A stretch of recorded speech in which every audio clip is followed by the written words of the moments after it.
राजीव ने आज नया घर खरीदा था। उसके बीवी बच्चे अभी गांव में ही रहते थे।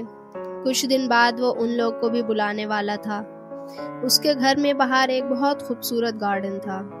राजीव अपने गार्डन में घूम रहा था, तभी उसकी नज़र फूलों पे जाती है। उन फूलों पे खून की बूंदें लगी हुई थी। राजीव उन बूंदों को नज़रअंदाज कर देता है और सोने के लिए लेट जाता है। रात में उसे वही ख्वाब आता है कि वही फूल हैं और उस पे वो खून की बूंदें हैं। अगले दिन वो फिर से उस गार्डन में जाता है और उन फूलों को देखता है। वो खून उस पे अभी भी लगा हुआ था, लेकिन अब तक वो सूख चुका था। राजीव सोचता है कि शायद ये किसी जानवर का खून है जो इन फूलों पर लग गया होगा, और वो वहां से चला जाता है। लेकिन राजीव को ये बात मन ही मन परेशान कर रही थी।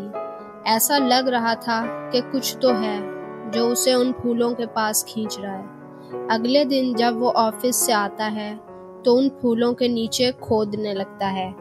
जब वो अंदर तक खोद देता है तो देखता है कि एक गठरी है जो जमीन में दफन थी, और वो गठरी में एक लाश थी।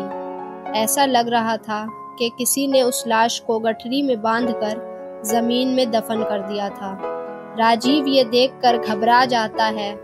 वो पुलिस को भी नहीं बता सकता था, क्योंकि वो घर उसी का था और आरोप उस पे भी लग सकता था। वो दोबारा उस लाश को जमीन में दफन कर देता है और मिट्टी को बराबर कर देता है और नहाने के लिए चला जाता है। जब वो नहाकर बाथरूम का दरवाजा खोलता है तो सामने वही गठरी रखी थी। राजीव गठरी देखकर चीखता है, जिसकी वजह से उसका नौकर आ जाता है। राजीव कहता है, ये गठरी तुम लाए हो? उसका नौकर कहता है, मैं नहीं जानता ये गठरी कहाँ से आई। राजीव उसके साथ मिलके उस गठरी को दोबारा वहीं दफन कर देता है। राजीव एक बाबा के पास जाता है और सब कुछ बताता है। बाबा कहते हैं, ये तुम्हारे पिछले जन्म की सजा है जो तुम्हें दिखाई दे रही है। वो बताते हैं कि तुमने पिछले जन्म में अपनी बीवी की हत्या कर दी थी और तुम इसी घर में रहते थे।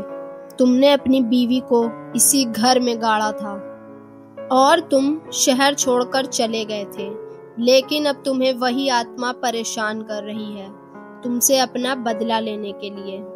वो उस जन्म में तुमसे अपना बदला नहीं ले पाई, लेकिन इस जन्म में वो तुमसे अपना बदला लेके रहेगी। उसे अब मौका मिल गया है, क्योंकि तुम इस घर में वापस आ गए हो।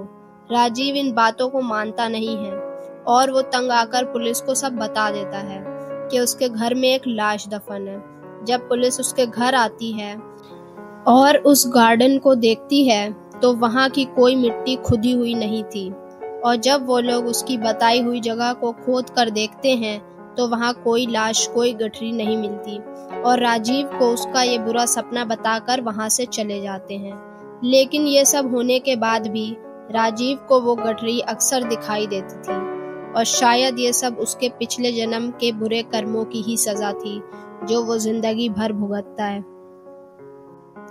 अगर आपको ये वीडियो पसंद आई तो हमें सब्सक्राइब करें और वीडियोस को लाइक करें।